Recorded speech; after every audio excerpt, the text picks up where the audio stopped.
आउज़ बिल्लाहि मिनश्शैतानिर्रजीम बिस्मिल्लाहिर्रहमानिर्रहीम। शुरू करती हूँ मैं अल्लाह के नाम से जो नहायत मेहरबान और रहम करने वाला है।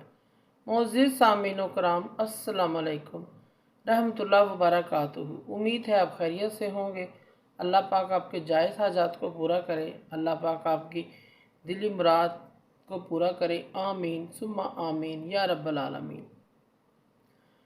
आज हम बात करेंगे उस शख्स के बारे में जो रिज़्क़ की वजह से बहुत ज़्यादा परेशान है। रिज़्क़ में बरकत ना होने या गुर्बत की वजह से बहुत परेशानी है, या कारोबार नहीं चलता, कारोबार कमज़ोर है। ऐसे शख्स को चाहिए कि वो परेशान ना उम्मीद ना हो। मैं आपके लिए एक छोटा सा वजीफ़ा लेके आई हूँ, हाज़िर हुई हूँ, जिससे आपकी तमाम परेशानी, रिज़्क़ की तंगी ख़त्म हो जाएगी। वजीफ़ा क्या है, अमल क्या है, इसको नोट फरमा लें। आपने फ़जर की नमाज से पहले अपने घर मकान के चारों कोनों में 10-10 मरतबा या रज़ा को पढ़ कर दम करें। आपने फ़जर की नमाज से पहले अपने घर के या अपने मकान के चारों कोनों में 10-10 मरतबा या रज़ा को पढ़ कर दम करना है, फूंक मारनी है। या रज़ा को अल्लाह पाक का नाम है। इसका मानी होता है रोज़ी देने वाला।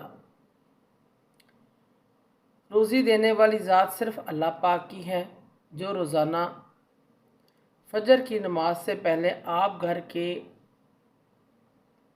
चारों कोनों में 10-10 मरतबा यानी हर कोने में 10 मरतबा पढ़कर दम करें और फूंक मार दें।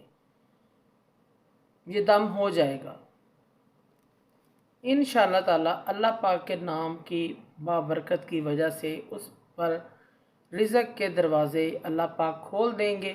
गुर्बत, तंगी, कारोबार में कमी, परेशानी ख़त्म हो जाएगी। ये अमल आपने किबले की दाएं रुख जानब से शुरू करना है। ये अमल आपने किबले का रुख दाएं जानब से आपने ये अमल शुरू करना है, दाएं कोने से, और मुंह भी किबला के रुख हो। इंशाअल्लाह ताला आप ये अमल लाजमी करें। आपको हर तरह की परेशानी, घर की तंगी, रिज़्क़ की तंगी, सब कुछ ख़त्म हो जाएगा। मोअज़्ज़िज़ सामीन व कराम, अगर आपको हमारी ये वीडियो अच्छी लगी है, पसंद आई है, तो इसे ज़्यादा से ज़्यादा सदका जारिया समझकर लाइक करें और शेयर करें। अल्लाह पाक आपके हामी नासर हों। जज़ाकल्लाह।